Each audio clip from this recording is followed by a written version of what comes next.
Hi, everybody. Sailor Moon here, and Sailor Venus here. And today we're going to talk about TNA being bought as a subsidiary once again by a company known as Interim, or Anthem Sports and Entertainment. Now, Anthem Sports is the parent of the Fight Television Network in Canada, and as from what I've heard, it's not really that big. Only a very few people in Canada actually watch it, and they usually only show reruns of mixed martial art shows from defunct mixed martial art promotions, and that other shows involving fighting and documentaries involving boxing or wrestling or fighting or boxing, wrestling or fighting shows. Now, they're not really that big, and a lot of TNA fans claim that Anthem Sports and Entertainment buying Total Nonstop Action Wrestling as a subsidiary is a good thing. They actually think this is a good thing that ownership changes hands once again. Now, I'm not really a complete expert in this whole thing, but I think that it's pretty sad when a company has to change hands again. TNA didn't decide to put themselves up for sale because they wanted to. They had no choice because they were completely broke.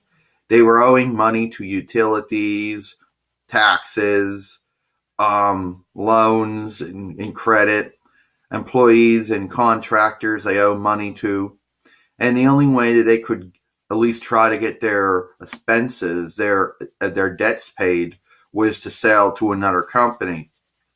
Now, a lot of people might hear of Anthem Sports and Entertainment and think it's a big company. They might think, they might think it's Turner Broadcast System or Time Warner News Corporation or something like that. Well, they're really small. They're not really that big, and they only have a few, and they only operate out of Canada. This is not good, okay? In the past, TNA had safety nets. J Sports Entertainment sold to Pana Energy. Pana Energy knew it was a losing subsidiary, so they sold it to Impact Vendor LLC. Impact Vendor LLC basically had to scam and fraud and take money from Smashing Pumpkins to the point where they had to do a lawsuit just to get all their money back. And Impact Vendor LLC eventually sold themselves to Interim Sports and Entertainment as a subsidiary because they were in debt, owing money to utility companies, taxes to federal, state, county, and local governments, owing payments to employees and contractors, owing money to banks and loan unions, owing banks and credit unions and loan unions when it came to loans and credit, and a bunch of other things. They probably also were owing cable and satellite providers when it came to running their pay-per-view shows as well. Regardless of all of this, they were in major debt.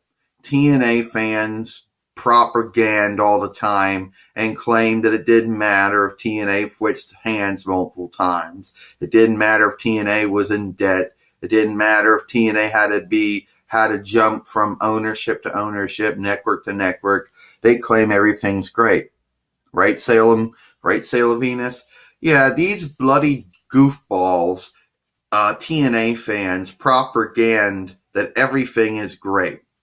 Every time something bad happens in TNA, they propaganda Sailor Moon about how it's good that the ownership changed hands from J Sports Entertainment to Pana Energy to Impact Vendor LLC to Interim Sports and Entertainment.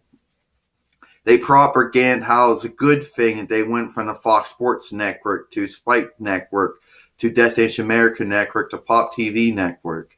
They propaganda about how it's a good thing that they're in debt to utilities, companies, and taxes to federal, state, county, and local governments, and owing money to their employees and contractors, and owing loans to banks and credit to loan unions and credit unions and all that other stuff, and owing money to their cable and satellite providers for service for running their pay-per-views and stuff. The truth is TNA has always been messed up for many, many years, and they don't got that safety net anymore that they once had during all those previous ownerships. Now, if something goes wrong, if the February doesn't bring any money in from ticket sales or merchandise sales or program sales or pay-per-view buy rates or whatever, Interim Sports Entertainment will just consider it a failing division, a failing February, not in the wrestling business, and just close it down. Apparently, a lot of TNA fans think it's good. It's been around for 15 years, and propaganda about the fact that it's in bad shape, but it's still alive, so they think it's a good thing. Back to you, Sailor Moon. Thanks. As you mentioned, Sailor Venus, TNA's not in good shape. It didn't matter whoever inquires it now. It's still in bad shape.